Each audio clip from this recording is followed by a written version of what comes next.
இன்னைக்கு வந்து ஒரு பிரைஸ் ஆக்ஷன் பத்தி பார்க்க போறோம். அந்த பிரைஸ் ஆக்ஷன் பார்க்கும்போது, ஒரு 2 ஜோனுக்கு நடுவுல இருக்கக்கூடிய ஸ்ட்ரென்த்த எப்படி நம்ம ஈஸியா அண்டர்ஸ்டாண்ட் பண்ணிக்கிறது? அதாவது இந்த ஜோன்லேருந்து பிரைஸ் வந்து ரிவர்ஸ் ஆகும். இந்த ஜோன்லேருந்து பிரைஸ் உண்மையிலேயே ரிவர்ஸ் ஆகுதா? இல்ல வந்து ஜஸ்ட் வந்து ஒரு ரீட்ரேஸ்மென்ட்க்காக வருதா? அது உண்மையாலேயே ஒரு செல்லிங் பிரஷரா? இல்ல ஜஸ்ட் ஒரு ரீட்ரேஸ்மென்ட்க்காக வருதா? அப்படிங்கிறது ஒரு ஃபன்னான எலிமெண்ட்ஸோட நான் சொல்றேன். ஸோ இந்த வீடியோ இன்ஃபர்மேட்டிவாவும் இருக்கும். ஒரு ஃபன்னான ரியல் லைஃப் எக்ஸாம்பிளும் உங்களுக்கு இருக்கும். ஸோ மிஸ் பண்ணாம ஃபுல்லா பாருங்க. இப்போ நான் வந்து எக்ஸாம்பிளுக்கு US dollar and Indian rupee எடுத்திருக்கேன். ஸோ இதுக்கு நடுவில் வந்து சில பொலிட்டிக்கல் கமெண்ட்ஸ் மாதிரி உங்களுக்கு தெரியும். பட் அது ஜஸ்ட் ஃபார் எக்ஸாம்பிள் தான் நான் சொல்கிறேன். ஸோ இது வந்து எந்த ஒரு சைடையுமே வந்து தாழ்த்தி சொல்கிறதுக்கோ இல்லை உயர்த்தி சொல்கிறதுக்காகவோ கிடையாது. அப்படி உங்களுக்கு தோணுச்சுன்னா அதுக்கு நான் பொறுப்பு இல்லை. ஓகே, இப்போது யுஎஸ்டி ஐஎன்ஆர் ஓகேங்களா. யுஎஸ்டி வந்து ஆப்வியஸாக யுஎஸ் டாலர் அண்ட் ஐஎன்ஆர் இந்தியாவோட மணி.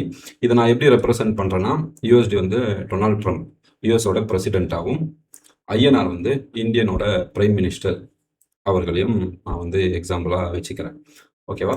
ஸோ இந்த யூஎஸ்டி ஐஎன்ஆரோட ஓவரால் ஹிஸ்ட்ரியை நம்ம எடுத்து பார்த்தோம்னா எங்கேயுமே வந்து ஒரு பெரிய ஃபால்ன்ற ஒரு விஷயமே நம்ம பார்த்துருக்க மாட்டோம். நம்மக்கிட்ட அவைலபிள் சார்ட் 1973 இருக்குது. பெரிய ஃபால்ன்ற ஒரு விஷயமே இல்லை.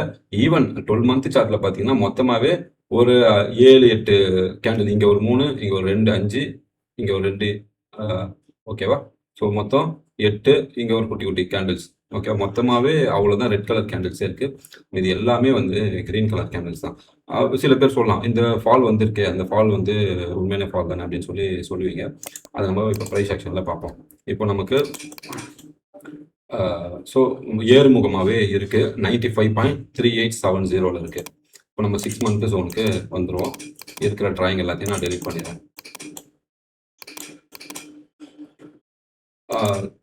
3 மந்த்தில் பார்ப்போம். 3 மந்த்தில் ஒரு கிளியரான பிக்சர் இருக்கா? 3 மந்த்லையுமே ஏறுமுகமாகவே இருக்கா? இதை நான் எப்படி அனலைஸ் பண்ணுறதுன்னா, ஓகே இப்போ நான் மந்த்லி சார்ட்டுக்கு வந்துடுறேன்.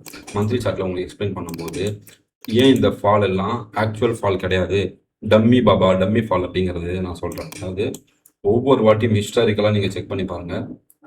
ஒவ்வொரு வாட்டியும் மார்க்கெட் வந்து ஒரு ரிவர்சல்லேருந்து பிரேக் அவுட் கொடுத்த ஒவ்வொரு வாட்டியுமே வந்து ஃபார்மாலிட்டிக்காக கீழே வந்துருக்கும். அதாவது சொல்லுவாங்கள்ல, ஒரு சும்மா சண்டை போடும்போது நான் அடிக்கிற மாதிரி அடிப்பேன், நீ வந்து அடி வாங்குற மாதிரி அடி வாங்க அப்படிங்கிற மாதிரி தான் இந்தியாவுக்கும் இந்த யூஎஸ்டிக்கும் நடுவில் வந்து ஒரு கரன்சி ட்ரேட் வந்து நடந்திருக்கு. பாருங்கள், இங்கே வந்து ஒரு லாங் டேர்ம் கன்சால்டேஷன். ஓகேவா. ஸோ இங்கேருந்து இது வரைக்கும் ஒரு கன்சல்டேஷன். அந்த கன்சல்டேஷன் முடிச்சுட்டு ஒரு பிரேக் அவுட் கொடுத்துட்டு ஸ்ட்ராங்காக மேலே போகும்போது அதுக்கப்புறம் மேலேருந்து ஸ்டாப் பண்ணுறதுக்கு யாருமே இல்லை. ப்ரைஸ் வந்து ஃபர்தராக மேலே போகிறதுக்கு அடிஷ்னலாக பெண்டிங் ஆர்டர் வந்து இந்த பிரேக் அவுட் கொடுத்த ஜோன்லேருந்து பெண்டிங் ஆர்டர்ஸ் வந்து இருக்குது.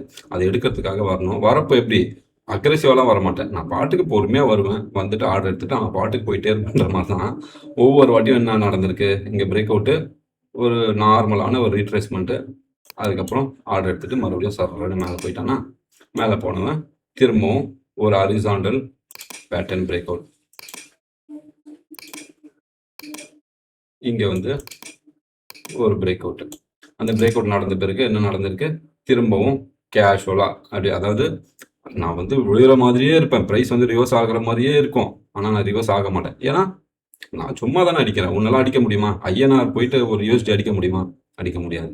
ஸோ வந்துட்டு ஒரு ப்ராப்பரான அந்த பிரேக் அவுட் ஜோன்லேருந்து ஒரு ரேலி. ஓகே, முடிஞ்சுதா? அப்படியே மேலே போகும். இங்கே ஒரு சைட்வேஸ், அகெயின் ஒரு ஹாரிசாண்டல் சைட்வேஸ்.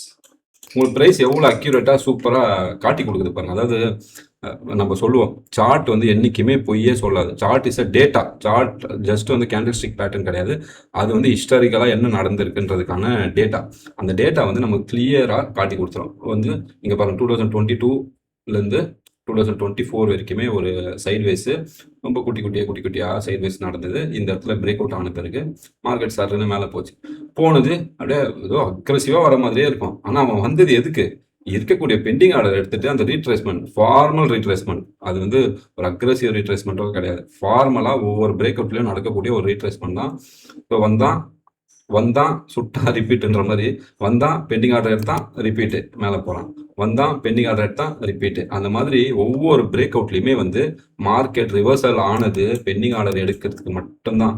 ஸோ இது மூலியமா ஏன் இந்தியனோட பிஎம்மையும் ஒரு யூஎஸோட பிரசிடென்ட்டையும் நான் வந்து கம்பேர் பண்ணுறேன்னா அவங்களோட பவர். ஓகேங்களா? ஸோ இது கம்பேர் பண்ணி பாருங்க. ஒரு யுஎஸ் பிரசிடென்ட்டோட பவருக்கு முன்னாடி எத்தனை இந்தியன் பிரசிடென்ட் வந்தாலுமே ஐ மீன் பிஎம் பிரைம் மினிஸ்டர் வந்தாலுமே அவங்களால அதை பீட் பண்ணி ஓவர் கம் பண்ண முடியல. ஏன்னா நம்மளோட மேக்ஸிமம் ஆஃப் அவுட் சோர்சிங் வந்து அவங்க கிட்ட தான் நம்ம வாங்கிட்டு இருக்கோம். அவங்கள டிபெண்ட் பண்ணி தான் எக்கனாமி வந்து நம்ம டெவலப் பண்ணிட்டு இருக்கோம். ஈவன் நம்மளோட சார்ட் அனாலிசிஸ் பண்ணும்போதும் சரி, நம்ம வந்து டவ் ஜோன்ஸ், நாஸ்டாக் அது எல்லாமே பார்ப்போம். அதுக்கான ரீசன் வந்து எல்லாமே பண்ட மாற்று முறை மாதிரி உள்ளுக்குள்ள வந்து இவங்களுக்குள்ள டீலிங் வந்து நடந்துகிட்டே இருக்கும். ரீசெண்டாக கூட லாஸ்ட் ஒரு 6 மந்த்துக்கு முன்னாடி, நியர்பை 6 மந்த்துக்கு முன்னாடி ஒரு ட்ரேட் டீல் வந்து நமக்கு அந்த இஷ்யூலாம் போயிருந்தது. ட்ரேட் பில் போயிட்டு போட போகிறேன் 200%, 100% மேலே போட போகிறேன். அப்போ வந்து அப்படியே கமுக்கமாக இருந்து வீக்கெண்டில் வந்து ஒரு அறிக்கை விடுறாங்க. ட்ரேட் பில் வந்து நான் கம்மி பண்ணுறேன், இந்தியா வந்து என்னோட ஃப்ரெண்ட்லி கண்ட்ரி அப்படின்னு போட்டதுமே டக்குன்னு மார்க்கெட் மேலே போகும். அதுக்கப்புறம் அடுத்த வீக் பார்த்தோன்னா வீக்கெண்டில் திரும்பவும் வந்து பிரச்சனை பண்ணுவாங்க. அதுக்கப்புறம் உக்ரைன் ரஷ்யா வார் 2022 அந்த டைமில் சைட்வேஸ். அதுக்கப்புறம் திரும்பவும் இந்த 2026 வந்து அமெரிக்காவும் அமெரிக்கா இன்டைரக்டாக வார் பண்ண இஸ்ரேல் அண்ட் ஈரானோட வார், அதில் வந்து வீக்கெண்ட் ஆனாலே அவர் வந்து ட்விட்டு போடுவார். அதுக்கப்புறம் மண்டே ஓப்பன் ஆனது மார்க்கெட் கேப் அப்போ இல்லை கேப் டவுனு. இந்த மாதிரி எல்லாமே அரசியல் சம்மந்தப்பட்டதான். அரசியல் இல்லாமல் ட்ரேட் கிடையாது. The trade without politics is no trade அப்படிங்கிறது தான் அதோட மீனிங். ஸோ இது ஒவ்வொரு வாட்டியுமே வந்து நமக்கு மார்க்கெட்டில் நிரூபிச்சுட்டே இருக்கும். ஸோ அதனால் இந்த பேட்டர்னை நம்ம அண்டர்ஸ்டாண்ட் பண்ணுறதுக்கு மெயினான ஒரு இது என்னென்னா, எப்போவுமே ஒரு ஸ்ட்ராங்கான ரிவர்சலுக்கு மார்க்கெட் வந்ததுன்னா அது வந்து எக்காரணத்தை கொண்டும் மார்க்கெட் வந்து அவ்வளோ சீக்கிரம் உடைக்காது.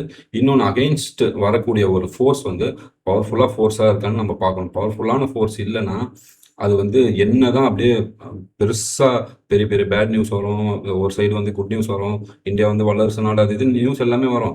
பட் எதுவுமே அது உடைக்காது. ஏன்னா அகெயின்ஸ்ட் வரக்கூடிய ஸ்ட்ரென்த், எக்கனாமிக்கல் ஸ்ட்ரென்த்தும் சரி, எதுவுமே வந்து அந்த அளவுக்கு இல்லாத பட்சத்தில் அது வந்து அவ்வளோ சீக்கிரம் உடைக்காது.